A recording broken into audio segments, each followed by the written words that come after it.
The second annual Boomer Senior Guided Expo took place at the Valiant Air Command Warbird Museum recently.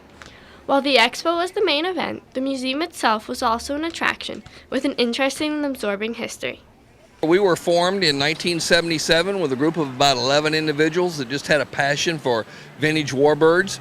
Some of the vintage warbirds at the museum include a C-47 from the Normandy invasion, a former Blue Angels plane, and a B-25 bomber.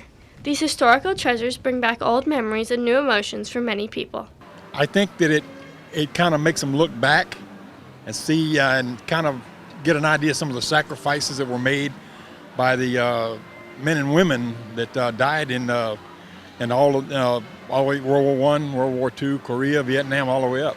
And because we have aircraft that span all the way across that time. The museum also houses a multitude of historical memorabilia in two separate hangars. Here we have lots of artifacts and memorabilia from World War I through World War II, Korea, Vietnam, and the modern. So if you're interested in either vintage warbirds or memorabilia or history, this is the great place to come.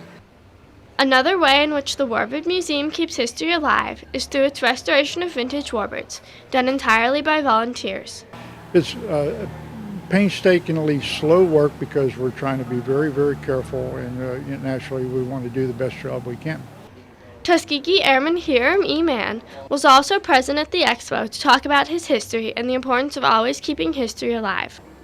Well, I was in the first bunch of Negroes to get the 5 months college training detachment.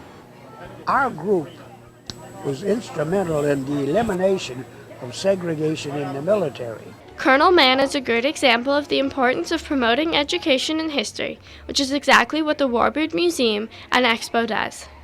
Pretty soon there won't be any World War II veterans left, unfortunately, to be able to tell their own story. So this not only draws senior citizens in, but it draws in young people who get a chance to be exposed to things like this, like our museum, and history. For Viera Voice, this is Alanna Fulk.